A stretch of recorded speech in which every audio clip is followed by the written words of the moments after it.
15 январ در قبرستان خوجند شخصی را به خاک سپردند که میتوانست در هر کشوری پیشرفته زندگی کند.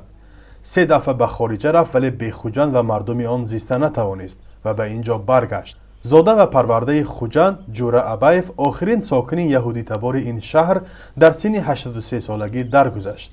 جوره ابایف سالهای زیاد در کارخانه ابریشم بافی خوجند همچون رنگریز کار کرده تا پایان عمر نگهبان آرامگاه همتبارانش در خوجند و هم راهب کنیسای یهودیان بود و هم یک عضو جامعه تاجیکستان.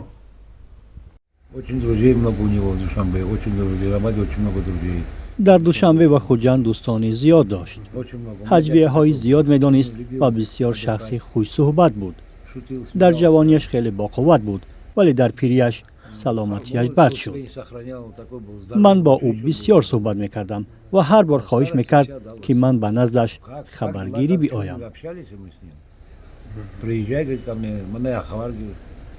از جوره ابایف 5 دختر ماند که در اسرائیل و امریکا زندگی میکنند. وی تا لحظه آخری حیاتش در کوچه شورای نزدیک بازار پنجشنبه با یک خانواده تاجیک به سر میبرد. با دعوت فرزندان 3 دفعه به اسرائیل رفت اما باز به تاجیکستان برگشت. دوستانش میگویند در اسرائیل یگان مشکل نداشت اما میگفت صمیمیتی را که در تاجیکستان دیده است جای دیگر پیدا نکرد. بسیار واژه های روسی را استفاده می‌کردند میگفتند که یا там был никто، یعنی که من در اونجا هیچ کس بودم. در اینجا من یک شخصیت هستم. وقتی که من به بازار نزدیک میشم انا اخوی جوراکا اومده ایستاده گفته آدما گفتن به استقبال من میبرد. غیر از این اینا همین یعنی که کلکسیونر بودن. بار آخری که من رفته بودم یک خنجری که در دوره امیر ساخته شده بود، امیر عالم خان، نشان دادن که همین یادگار از عصر 19 هست. جوره امک را در قبرستان دفن کردند که تاریخ بیش از 100 ساله دارد و حدود 1000 نفر یهودی تباران در آن خاک شدند. اولین یهودیان بخارای سال 1868 به خوجند آمده تا فروپاشی شوروی شماره آنها بیش از 15000 نفر بوده است.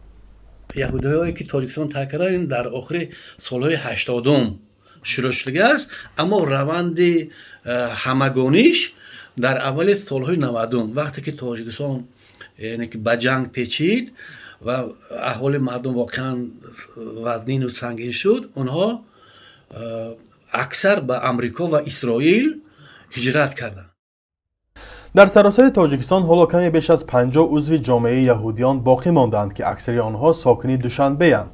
تعداد آنها سال 2010 حدود 200 نفر را تشکیل میداد.